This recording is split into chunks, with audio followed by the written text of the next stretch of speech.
I learned exactly where I stood in my family on Christmas Eve, standing in my parents' living room, holding an envelope that weighed almost nothing. There were 23 people in that room.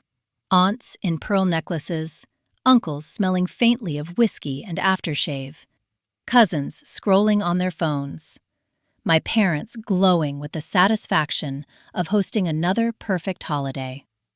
The fireplace was on, the tree lights were dimmed just right, and Bing Crosby hummed softly from the speaker my mother insisted made everything feel classy. I was 31 years old, employed, independent, and completely invisible. My name is Hannah Whitmore. I didn't grow up thinking my family was cruel. That realization came later.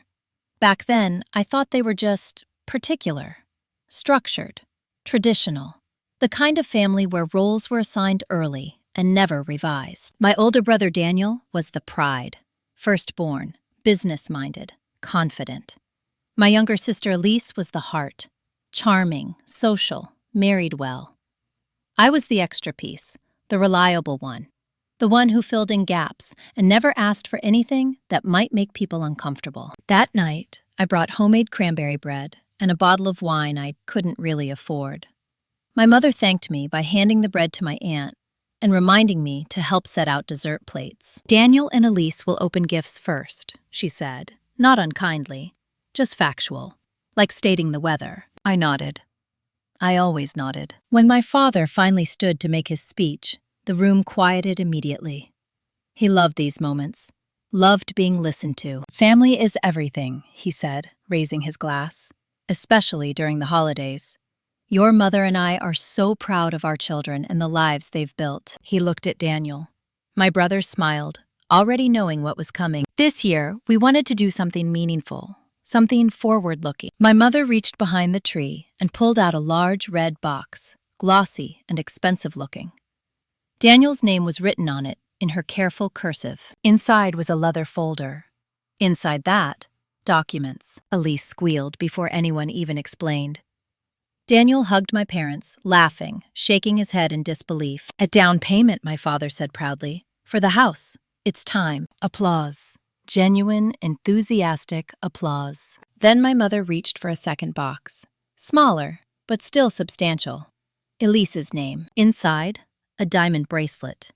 Not subtle, not symbolic. Real. For everything you do, my mother said, kissing her cheek. For your family. For us. I clapped with everyone else, my palms stinging slightly. I told myself it didn't matter. Gifts were just things. Then my mother turned to me. Hannah, she said, smiling in that careful way she used when she was already done with the conversation. Come here. She handed me the envelope. It was thin, plain, no ribbon. Inside was a single sheet of paper, a voucher, for a weekend professional development seminar. Something about career alignment and mindset. My father laughed softly. You're always working, Hannah. We thought this would suit you. The room chuckled politely. I felt heat rise to my face, but I smiled. I always smiled. Thank you, I said. And I meant it in the only way I knew how. Thank you for confirming what I already suspected. No one noticed when my hands trembled. No one noticed when I folded the paper twice and slipped it into my bag like it was something precious. No one noticed, except my grandmother. Margaret Whitmore sat near the window, wrapped in a pale blue shawl. She was 87 and rarely spoke at gatherings anymore. People talked around her, like she was furniture. But she was watching me. When our eyes met, she didn't smile. She didn't frown. She simply held my gaze, long enough for something to pass between us that I couldn't name. Later, when I brought her a cup of tea, she touched my wrist lightly. Don't throw that paper away yet, she said quietly. I blinked. The voucher? Her eyes sharpened, just for a moment. No, she said. The moment. Before I could ask what she meant, my mother called me from the kitchen. The dishwasher needed unloading. Elise needed help packing leftovers. Daniel needed another drink. By the end of the night, my role had been fully fulfilled. I drove home alone, the envelope on the passenger seat, unopened gifts rattling softly in the back. I told myself it was fine, that I was overreacting, that this was just how families worked. But something had shifted. Not loudly, not dramatically, quietly. permanently. And I didn't know it yet, but that envelope wasn't the insult. It was the warning. The first sign that something was wrong came 3 days after Christmas, disguised as a favor. My mother called me mid-morning while I was at work, my phone buzzing against the edge of my desk. I almost let it go to voicemail. Almost. Old habits are hard to kill. "Hannah," she said, skipping any greeting, "I need you to come by the house this afternoon." I swiveled my chair toward the window, watching traffic crawl along Main Street. "I'm working, Mom. Is something wrong?" No, she replied quickly. "Nothing like that. We're just reorganizing some things, and I realized you might be able to help." Able.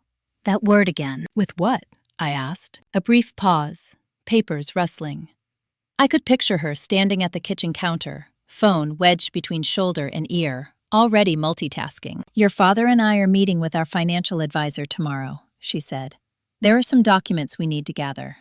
You're good with details." I almost laughed. Not because it was funny, but because it was so familiar. "When do you need me?" I asked. "This afternoon would be ideal. Daniel is busy, and Elise has the baby." Of course she does. I told myself it was just paperwork, that I was reading too much into things.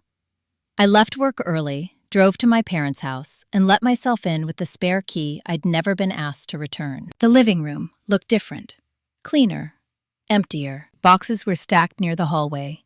File folders spread across the dining table. My father sat in his recliner, glasses low on his nose, flipping through statements with a frown. "Hannah," he said, relieved. "Good. Sit down." My mother handed me a thick folder without explanation. Inside were bank statements, loan agreements, insurance policies, and something else. Something that made my stomach tighten. A letter from a law firm. I didn't say anything at first. I just read. "Hannah," my mother prompted. "You're quiet." "These are overdue notices," I said finally, looking up. "Several of them." My father shifted. "It's nothing serious." I kept reading. Interest rates. Extensions. A line of credit I didn't recognize. "Who is Greenridge Holdings?" I asked. Silence. My mother smoothed the edge of the tablecloth. "A private firm. Daniel recommended them." That was the moment I understood. Daniel wasn't just the golden child. He was involved. "How much do you owe?" I asked. My father sighed, a sound heavy with practiced irritation. "Why are you interrogating us?" "I'm not," I said calmly. "I'm asking." He looked at my mother. She looked at the window. "Hannah," she said gently, "this isn't your concern." But they had made it my concern the moment they handed me the folder. I scanned the documents again, slower this time.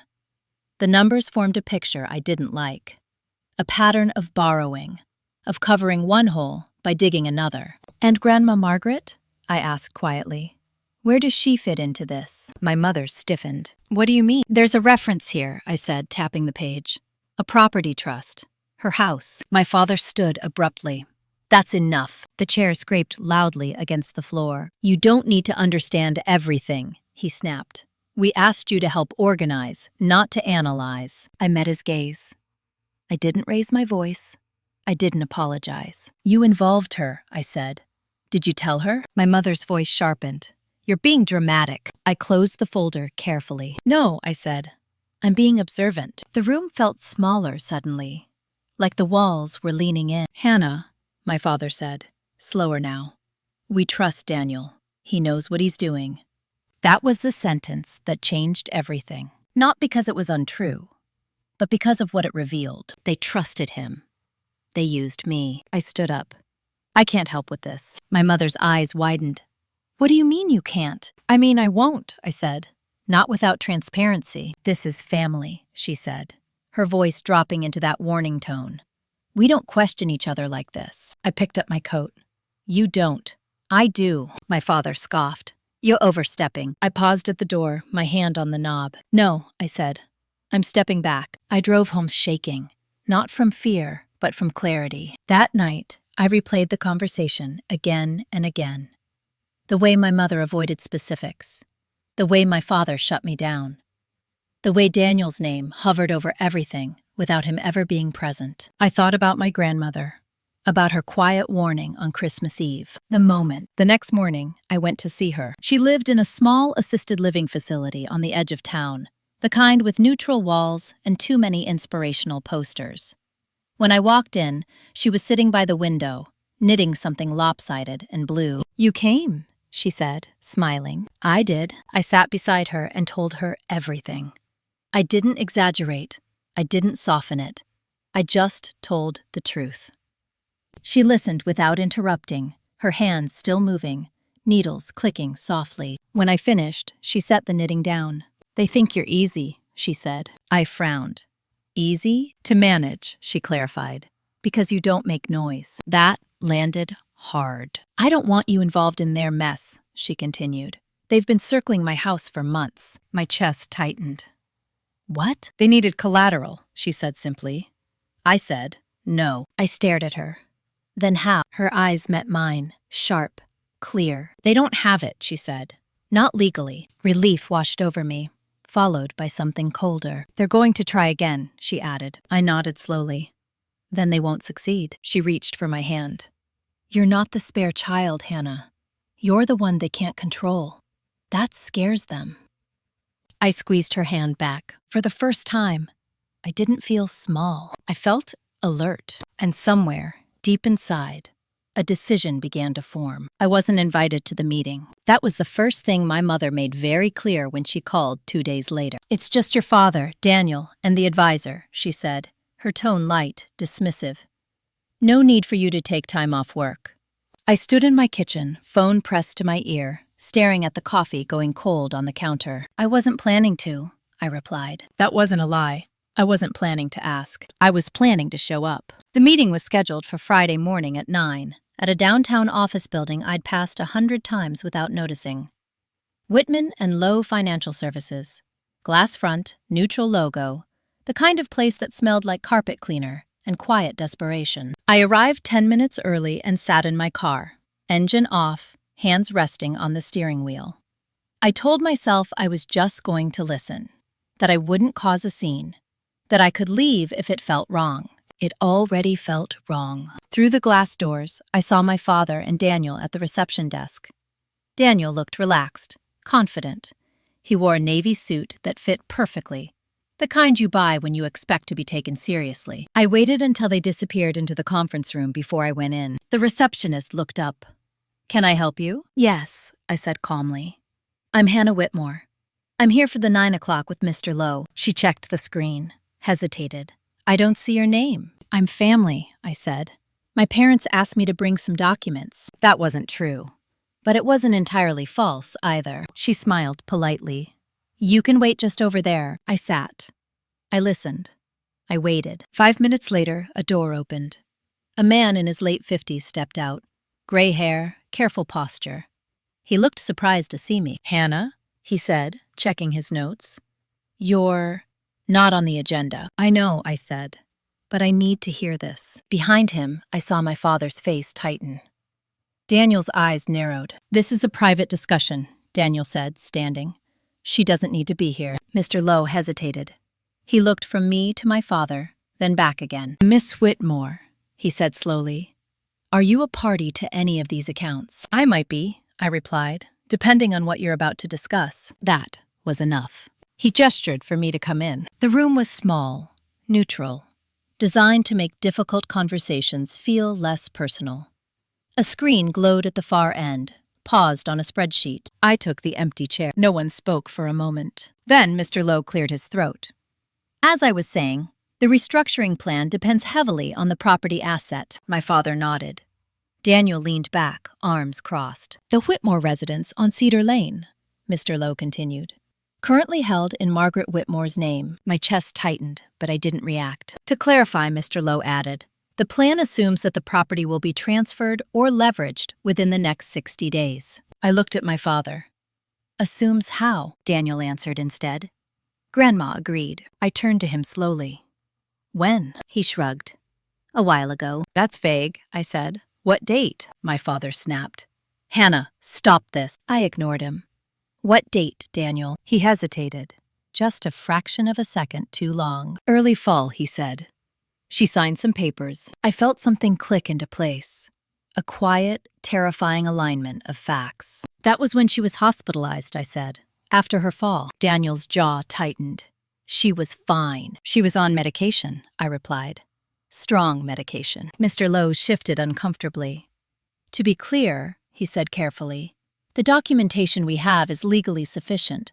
But if there are concerns about capacity, there are, I said. My father stood. This is ridiculous. You're sabotaging us. I looked at him. Really looked. You didn't invite me because you didn't want questions, I said. You wanted compliance. Daniel scoffed. You're being emotional. No, I said quietly. I'm being precise. I stood up, hands steady. I need copies of every document related to my grandmother's property, I said to Mr. Lowe. Now. Mr. Lowe glanced at my father. I'm obligated to provide them to any interested party. My father's face flushed. We're done here. No, I said. You are. I walked out before anyone could stop me. In the hallway, my legs finally started to shake. I went straight to my car, closed the door, and sat there breathing until the world steadied. That afternoon, I called an attorney. Her name was Laura Mendel. She specialized in elder law and estate disputes. She listened without interrupting, then asked one question that changed the tone of the conversation. Do you have reason to believe coercion occurred? Yes, I said. Then we move carefully, she replied, and quietly. That night, my phone lit up. Missed calls, messages from my mother, from my father, from Daniel. I didn't respond. I sat at my kitchen table, documents spread out in front of me. My grandmother's steady voice echoing in my head. They think you're easy. I wasn't easy. I had just been quiet. And now, they knew the difference. I didn't hear from my family for 3 days after the meeting. No apologies. No explanations. Just silence. It was the kind of silence that wasn't peaceful, but strategic. The kind meant to make you doubt yourself. To make you fill in the gaps with guilt and second-guessing. I didn't. I was too busy learning what silence had already cost me. Laura Mendel called me early Monday morning. I was halfway through my commute, stopped at a red light, when her name appeared on my screen. I reviewed the preliminary documents you sent, she said. There are inconsistencies. In what way? I asked. Dates, witness signatures, timing around your grandmother's hospitalization. She paused. Someone moved quickly when she was vulnerable. My grip tightened on the steering wheel. That doesn't surprise me, I said. It should worry you, Laura replied.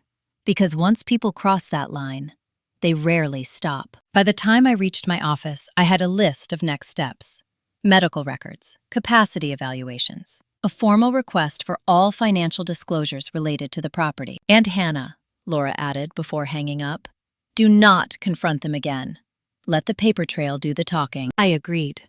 I meant it. But restraint doesn't come easily when the people who raised you are quietly dismantling someone you love. That afternoon, I visited my grandmother again. She was sitting in the common room, sunlight pooling at her feet, a paperback resting unread in her lap. They're angry, she said, before I even sat down. I smiled faintly. How can you tell? They stopped visiting, she said. That's usually how. The casualness of it made my chest ache. I'm sorry, I said. She shook her head. Don't be. This was coming. I just hoped it wouldn't be you they blamed. I told her about the attorney, about the documents, about the meeting she was never meant to know about. She listened, nodding slowly. Your mother was always afraid of being left out, she said. And your father hates feeling small. And Daniel? I asked. She sighed. Daniel hates losing. That night, my mother finally called. I let it ring 3 times before answering. Hannah, she said, her voice tight. What are you doing? Working, I replied. What are you doing? A sharp inhale. You embarrassed us. I asked questions, I said. Those aren't the same thing. You undermined your brother, she snapped. In front of professionals. I protected Grandma, I said. Which is something you should have done. There it was. The silence shattered. You don't understand the pressure we're under, she said. The expectations, the responsibilities. I closed my eyes. No, I said calmly. I understand them very well. I just don't accept them. Her voice dropped. You've always been difficult. I almost laughed. If by difficult you mean I don't disappear when it's convenient, then yes, I said. I am. She hung up. The next morning, a courier delivered a thick envelope to my apartment. Inside was a formal notice. Daniel had filed to consolidate control over several family assets, including, indirectly, my grandmother's property. Laura called it what it was: escalation. I sat at my desk that night, staring at the papers, feeling something unfamiliar settle in my chest. Resolve. I wasn't angry anymore. I wasn't hurt. I was done pretending this was a misunderstanding. This was a strategy, and I needed one of my own. I called Laura. "We proceed," I said. "Fully." "Good," she replied. "Then here's what happens next." She outlined it cleanly. Motions, filings, temporary injunctions, a request for an independent medical evaluation of my grandmother's capacity at the time of signing. It wasn't dramatic. It wasn't emotional. It was methodical. 2 days later, my father showed up at my apartment, unannounced. I opened the door and found him standing there, shoulders tense, jaw set. "We need to talk," he said. I stepped aside and let him in. He didn't sit. He paced. "You've gone too far," he said, dragging lawyers into this. "You did that first," I replied. I just responded. He stopped pacing. "You're tearing this family apart." I met his eyes. "No, I'm refusing to hold it together by myself." He stared at me, like he was seeing me for the first time. "You think you're better than us now?" he asked. "No," I said. "I think I'm equal, and that seems to bother you." He left without another word. That night, I couldn't sleep. Not because I was afraid, because I finally understood something that had taken me 3 decades to learn. Love in my family had always been conditional, as long as I was useful, quiet, agreeable. The moment I stopped being easy, I became expendable. And that realization hurt. But it also freed me. Because once you see the rules clearly, you can decide whether or not to play. And I was done playing the part they wrote for me. The injunction went through on a Wednesday. Laura called me at 9:12 a.m., her voice calm, almost casual. The way professionals sound when something important has worked exactly as planned. The court granted a temporary freeze, she said. No transfers, no refinancing. No new liens on your grandmother's property until this is resolved. I leaned back in my chair, staring at the ceiling of my office. Fluorescent lights, the low hum of the HVAC. Life continuing as if nothing had changed. "Thank you," I said. It felt inadequate, but it was all I had. "This is only the first step," she reminded me. "Your family is going to feel cornered now." "I know," I replied, and I did. Because cornered people don't reflect. They react. By noon, my mother had left me 3 voicemails. The first was restrained. The second, accusatory. The third was crying. I didn't listen to any of them all the way through. That evening, I drove to my grandmother's facility again. Not because she needed me to, but because I needed to see something real. She was in her room, sorting through a small wooden box on her dresser. Old letters, photographs, receipts folded so many times they'd gone soft. "I found this," she said, handing me a yellowed envelope. Inside was a copy of her original will. Not the one my parents had referenced. Not the one Daniel's advisor claimed existed. This one was dated 12 years earlier. My name was on it. Not first, not dramatically, just clearly, intentionally. She updated it later, Grandma Margaret said, watching my face carefully. But the spirit never changed. "What do you mean?" I asked. "She wanted fairness," she said, "not appearances." I swallowed. "They told me you'd changed your mind." She smiled sadly. "I changed my wording, not my values." I took photos of everything that night. Every page, every signature, every date. When I got home, Laura was waiting for the files. "This helps," she said after reviewing them. "A lot." 2 days later, Daniel called. It was the first time he'd reached out directly since Christmas. "Hannah," he said, too casually.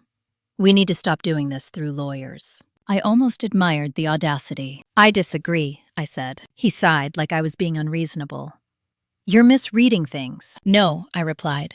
"I'm reading them very carefully." "You're going to cost us everything," he said. "Is that what you want?" I pictured my grandmother, sitting alone by a window, while people who claimed to love her discussed her house like an asset. "I want the truth," I said. "If that costs you something, that's not my responsibility." There was a pause. Then his tone changed. "You've always been resentful," he said quietly. "This is just your way of getting back at us." I felt something settle into place. "That's what you need to believe," I said. because the alternative is admitting you were wrong. He hung up. That night, my mother sent a message that made my hands go cold. You're forcing us to make choices we don't want to make. I stared at the screen for a long time. Then I typed back, I'm not forcing anything. I'm just no longer absorbing it. The response came immediately. You think you're so righteous. Don't forget who paid for your college. I closed my eyes. There it was. The ledger. Love as debt. Support as leverage. I forwarded the message to Laura. Keep everything, she replied. They're building your case for you. The following week, the letters started arriving. Formal ones. From banks. From legal firms I'd never heard of. Notices requesting clarification. Verifications. Statements.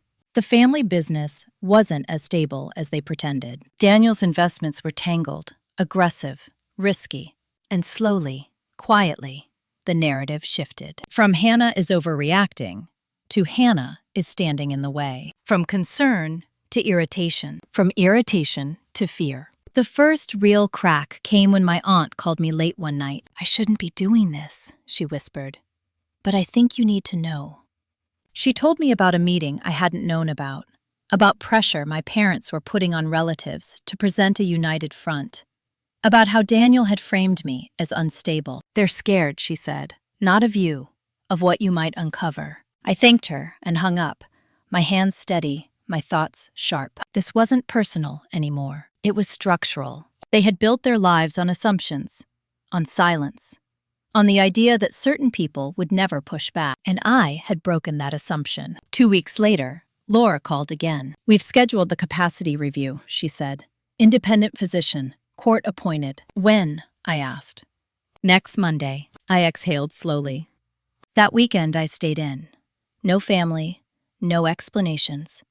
Just paperwork and quiet. I reviewed timelines, compared signatures, tracked money flows the way Laura had taught me to. This was the moment I understood something fundamental. For years, I thought my role in the family was passive because that's who I was. I was wrong. It was passive because it was assigned to me, and assignments can be declined. On Sunday night, I sat at my kitchen table and wrote one sentence on a blank sheet of paper. I will not negotiate my grandmother's safety. I folded it and put it in my bag. The next phase was coming.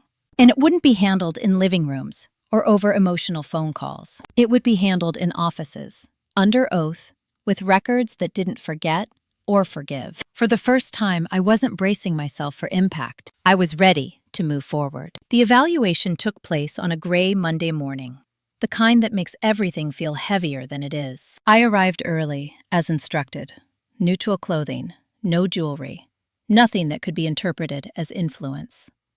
Laura met me in the lobby, a leather folder tucked under her arm, her expression composed. Remember, she said quietly, today isn't about winning.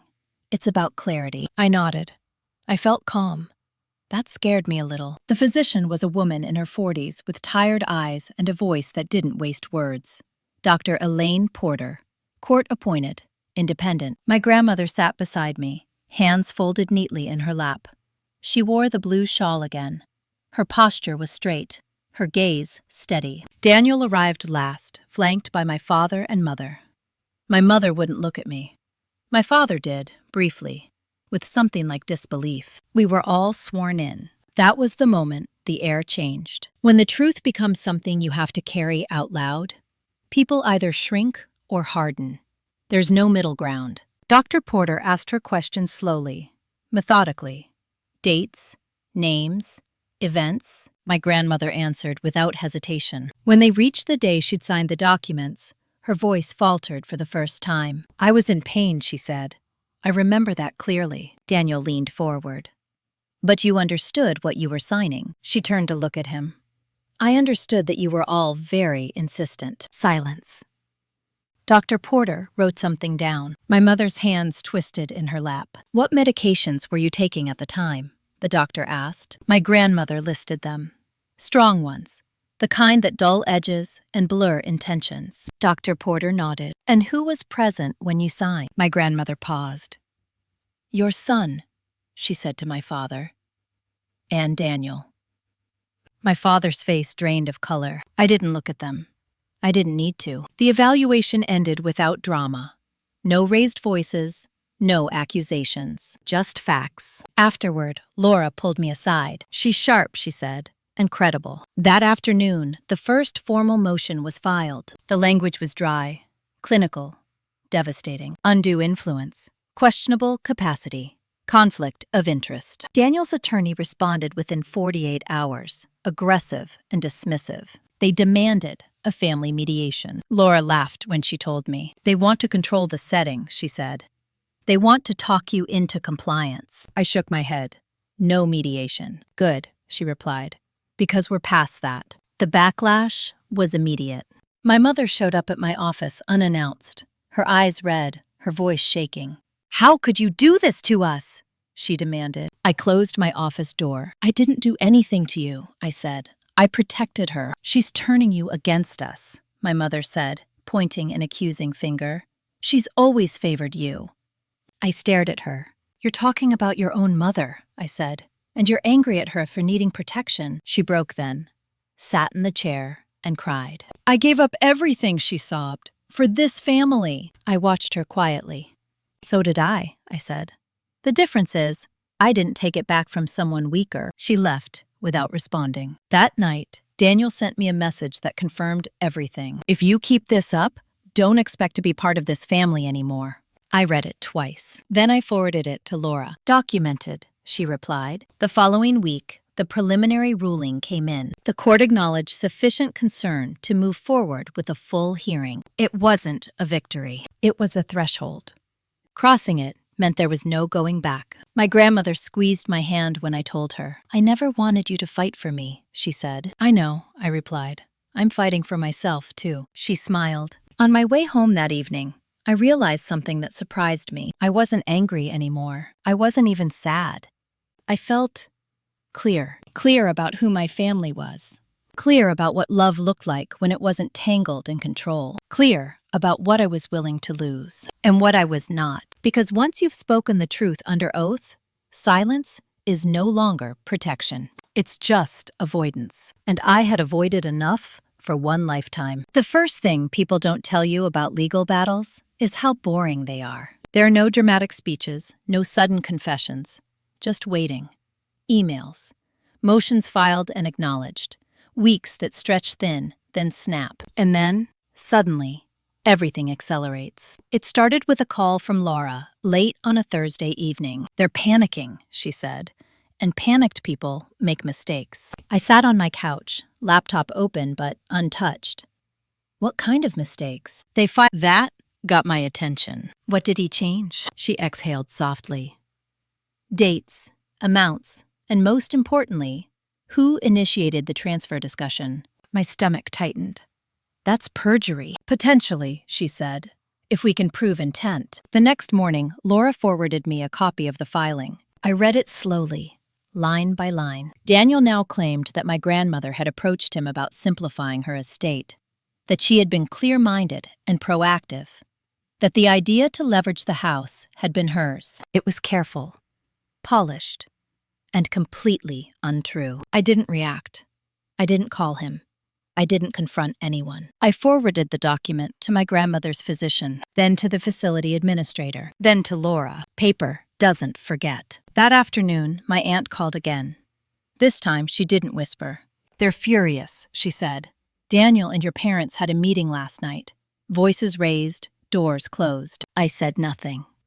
They're blaming each other, she continued. Your mother says your father pushed too hard. Your father says Daniel promised it was safe. Daniel says you're manipulating Grandma.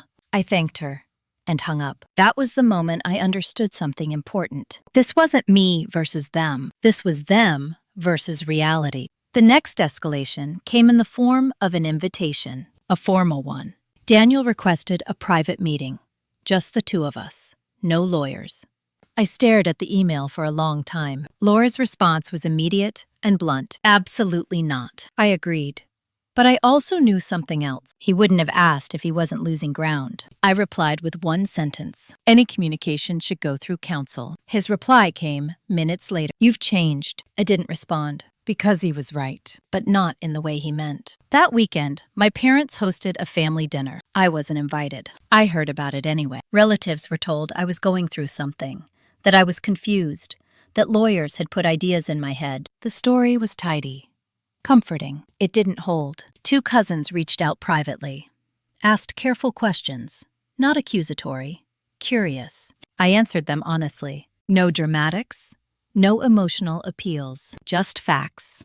We have something, she said. She forwarded an email chain. Daniel, a loan officer, a private lender. Dates aligned precisely with my grandmother's hospitalization. Language that assumed access to the house before any legal transfer had been completed. He had counted on it. I closed my eyes. That's it, I said. Yes, Laura agreed. That's the crack. The formal hearing was scheduled for the following month. Time slowed. My grandmother grew tired more easily. Some days she was sharp. Some days she slept through entire afternoons. On the quieter days, she held my hand and said nothing. It was enough. One evening, I almost didn't answer, but I did. Hannah, he said. His voice sounded older than I remembered. This has gone too far. I waited. We can fix this, he continued. Privately, I imagined him sitting at the kitchen table, the same one I'd cleared after dinners, the same one where decisions were made without me. What does fixing look like to you? I asked. A pause. You step back, he said. Let Daniel handle it. I felt a strange calm settle over me. No, I said. You're choosing her over us, he said, bitter now. I'm choosing myself, I replied, and protecting someone who can't afford your mistakes. You think you're better than us, he snapped. No, I said again. I think I'm done being smaller. He hung up. That night, I cried. Not loudly, not dramatically, just quietly, alone. Because even when you know you're right, letting go still hurts. The hearing date loomed. Laura prepared me carefully. What to expect, what not to say, how to stay factual. This isn't about emotion, she reminded me. It's about credibility. I was ready. Daniel, on the other hand, was unraveling. His attorney requested 2 continuances, both denied. His revised statements contradicted earlier filings. The mask was slipping. 3 days before the hearing, my mother sent me a text. I don't recognize you anymore. I stared at it for a long time. Then I typed back. You never really did. I turned my phone off after that. The night before the hearing, I sat at my kitchen table again. Same place, different woman. I thought about Christmas Eve, the envelope, the seminar voucher.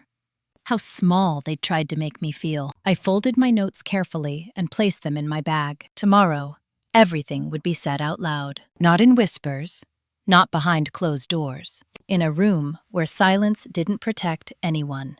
And for the first time, I wasn't afraid of what would come next. Courtrooms don't feel dramatic when you first walk into them. They feel small, boxy, overlit, like places where emotion goes to be stripped down and cataloged. I arrived early, as instructed.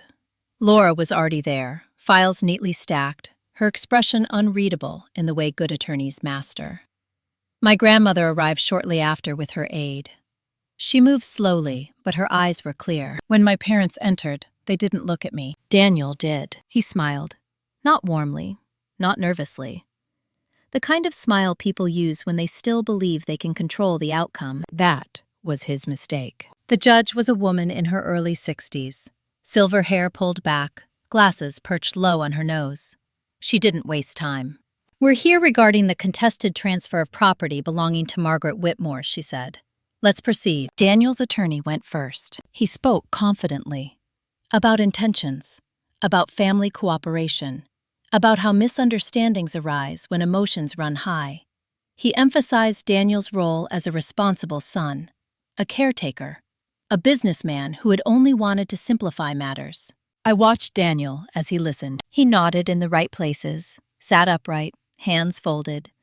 He looked exactly like the man my parents trusted. Then it was our turn. Laura stood, calm, unhurried. She didn't open with accusations. She opened with dates, medical records, hospital admission times, medication logs, timelines so precise they left no room for interpretation. Then she introduced the emails, the loan officer's language, the lender's assumptions. Daniel's certainty that the house would be available as collateral before any legal transfer had occurred. The judge leaned forward. "Mr. Whitmore," she said, turning to Daniel, "can you explain this discrepancy?" Daniel cleared his throat. He spoke about intent, about conversations, about misunderstandings. The judge raised a hand. "I'm not asking about intent," she said. "I'm asking about fact." Silence. Then my grandmother was sworn in. She spoke softly, but clearly. She described the day she signed the papers, the pain, the confusion, the pressure. "They told me it was temporary," she said, "that it was just paperwork." Daniel's attorney tried to interrupt. The judge shut it down. "No," she said. "She will finish." My grandmother looked directly at Daniel. "You didn't explain," she said. "You insisted." That was when the room changed. It wasn't loud. It wasn't explosive. It was the sudden absence of momentum on Daniel's side. When Laura called me, I stood. My heart didn't race. My hands didn't shake. I told the truth. About Christmas. About the meeting I wasn't invited to. About the documents handed to me casually, as if I wouldn't notice what they meant. I didn't accuse. I didn't editorialize. I answered the questions asked. The judge listened. At one point, she turned to my parents. "Were you aware of your daughter's condition at the time of signing?" she asked my mother. My mother hesitated. My father answered instead. "We trusted our son." The judge nodded slowly. "That is not what I asked." That pause felt like an eternity. After closing statements, the judge called a brief recess. When she returned, she didn't deliberate long. "The court finds sufficient evidence of undue influence," she said. "The transfer is void. The property remains solely in Margaret Whitmore's name, effective immediately." I felt Laura's hand brush my arm, steadying, affirming. "There will be no further attempts to leverage or encumber this property," the judge continued. "Any violation will be met with sanctions." She looked at Daniel. "You are dismissed." Just like that. Outside the courtroom, my parents approached me. My mother looked smaller than I remembered. My father looked tired. "This didn't have to happen," my mother said. I met her eyes. "Yes," I said quietly. "It did." Daniel didn't speak to me at all. He walked past, jaw clenched, phone already in his hand. That afternoon, Laura called it what it was, a clean ruling. But the consequences were just beginning. Within a week, the lender withdrew. Daniel's business partners started asking questions. The version of events he'd been telling no longer aligned with public record. The story he'd built for himself began to collapse. I didn't celebrate. I went home, made dinner, sat with my grandmother. She rested her head against the chair, eyes closed. "You didn't raise your voice once," she said. "I didn't need to," I replied. She smiled faintly. That night, my phone buzzed. A message from Daniel. "You took everything from me." I stared at it. Then I typed back. Number 1. I stopped you from taking more. I didn't block him. I didn't need to. Because the power had shifted, and he knew it. The next chapter of this story wasn't about the court. It was about what happens when people lose the ability to pretend, and how far they're willing to go when they do. The day after the ruling, the world didn't end. That surprised me. I woke up at the same time, made the same coffee, drove the same route to work. The sky didn't look different. The city didn't pause to acknowledge what had happened. But underneath that normalcy, something had fractured. The first sign came mid-morning. My phone buzzed with a notification from a number I didn't recognize. Then another. Then 3 emails in a row. Subject lines varied, but the tone was the same. Request for clarification. Following up on recent developments. Urgent. Partnership review. Daniel's business was unraveling. Laura had warned me this might happen. When a court formally questions someone's credibility, it doesn't stay contained. Lenders talk. Advisors talk. Risk spreads. By noon, my aunt called. "He's furious," she said. "He's telling everyone you ruined him." I stared out my office window at the parking lot below. Did I? She hesitated. "No, but he needs someone to blame." That evening, my father called. Not to apologize. Not to explain. To negotiate. "Hannah," he said, his voice careful now, measured. "We need to talk about next steps." I waited. "This family can't afford more damage," he continued. "We need to stabilize." "You mean you need me to stop?" I said. Another pause. "We need you to be reasonable." I almost smiled. For years, I said, Reasonable meant silent. That definition doesn't work for me anymore. He sighed. What do you want? There it was. The question he'd never asked before. I want Grandma protected, I said. Legally, permanently. And then, he pressed. And then, I want distance. Silence stretched between us. You're really willing to walk away, he said finally. I already have, I replied. He hung up without another word. 2 days later, Laura sent me revised documents. A trust amendment. Ironclad this time. The house protected. Decisions removed from anyone who had proven they couldn't be trusted. My grandmother signed them with a steady hand. Good, she said. Now I can rest. Daniel didn't rest. He called me that night. Not texted. Called. Against my better judgment, I answered. You think you won, he said. No greeting, no pretense. I didn't think about winning, I replied. You humiliated me, he snapped. In front of everyone. I leaned back against the counter, the kitchen quiet around me. You humiliated yourself, I said calmly. I just stopped covering for you. You always hated me, he said. Ever since we were kids. That one surprised me. I didn't hate you, I said. I just noticed who was allowed to take up space. He laughed bitterly.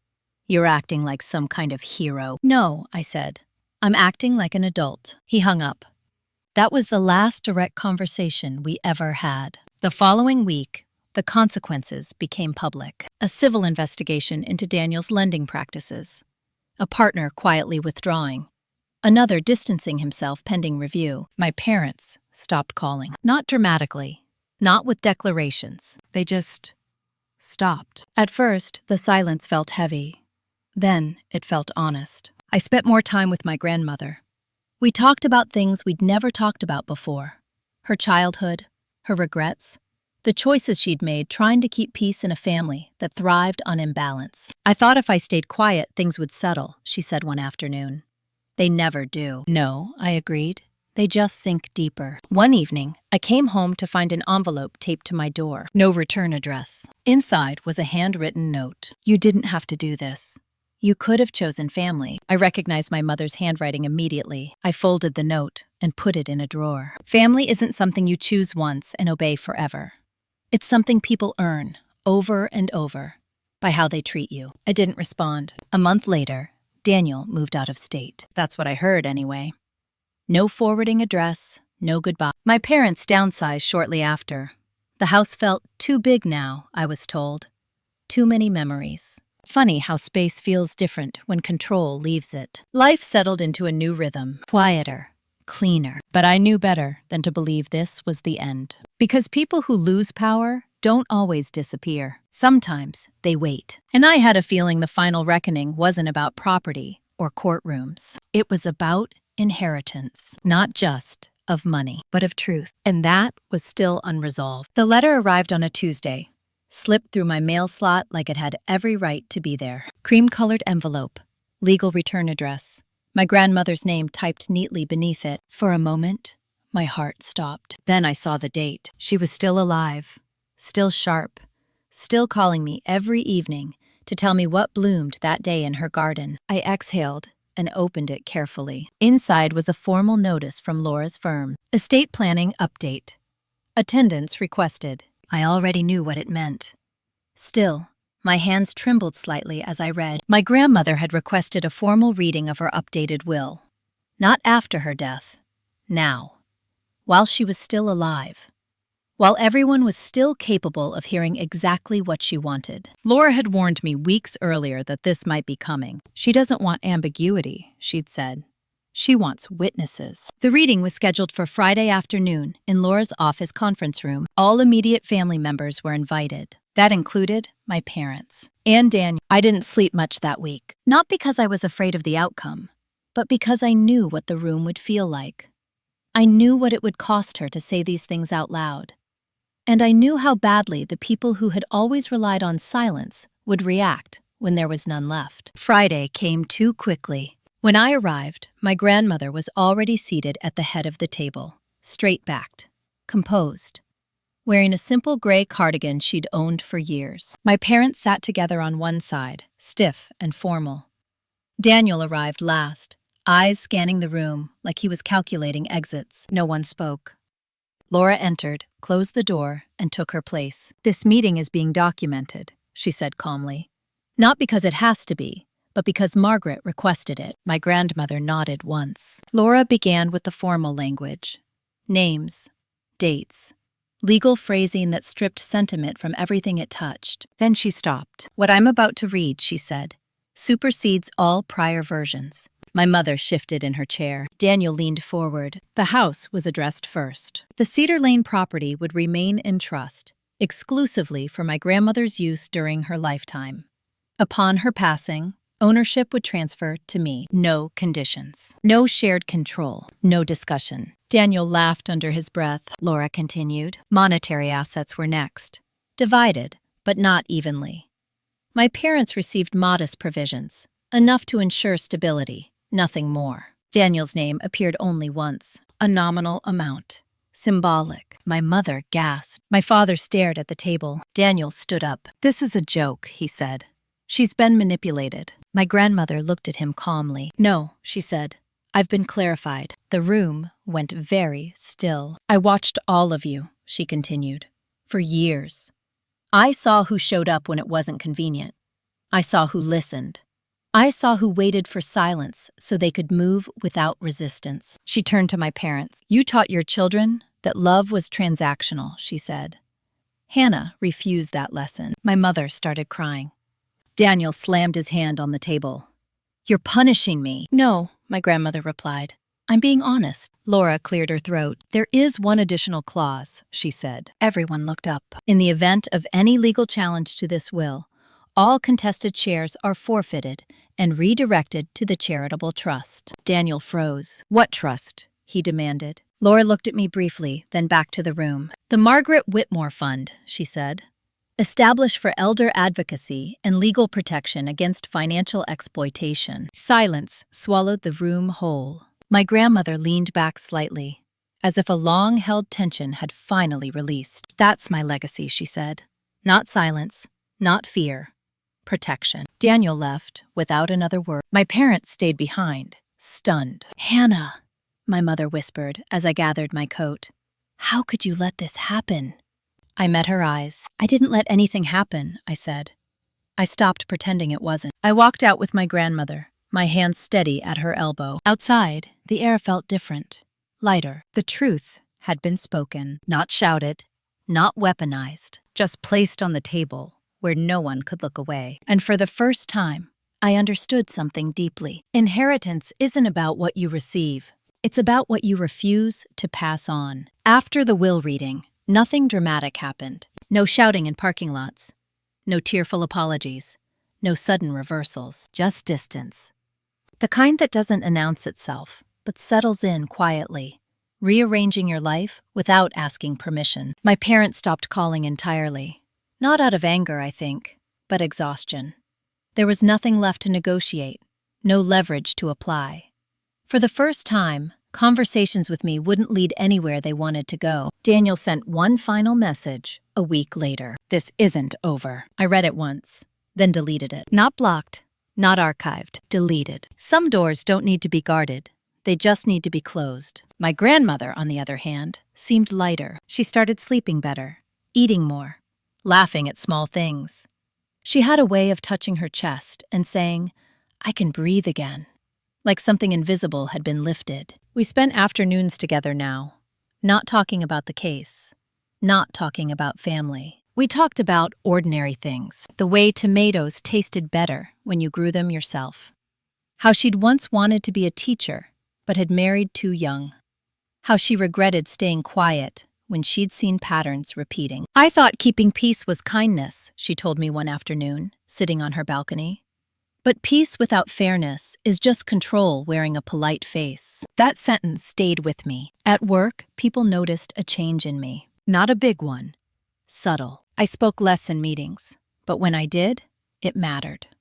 I stopped over-explaining, stopped volunteering for work that wasn't mine, stopped apologizing for taking up space. No one pushed back. It turned out, most of the pressure had been self-inflicted, learned somewhere long before this job. Laura called to confirm everything had been finalized.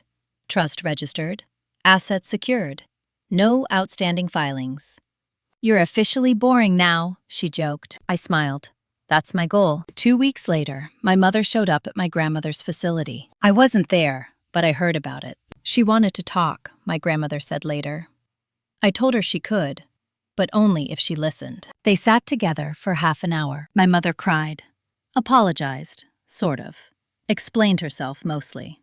My grandmother listened. Then she said something that surprised me. I told her I loved her, Grandma said, and that I was done rescuing her from the consequences of her own choices. I felt something loosen in my chest when she told me that. A boundary doesn't have to be cruel to be firm. That evening, my mother texted me, "Your grandmother looks well." I waited a full day before replying. "She is. I'm glad you saw that." No response. And that was fine. Daniel's name surfaced once more, indirectly. A former partner reached out, asking if I could pass along contact information. I declined. "I'm not involved," I said, "and I don't plan to be." That was the truth. I had learned the cost of being involved in systems designed to drain you. My grandmother's health began to fluctuate after that.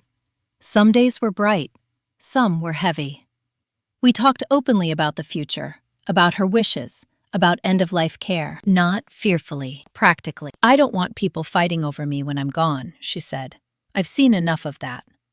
"They won't," I promised. One evening, as I helped her back into bed, she took my hand. "You didn't just protect me," she said. "You broke a cycle." I shook my head. "You gave me the chance," she smiled. "And you took it.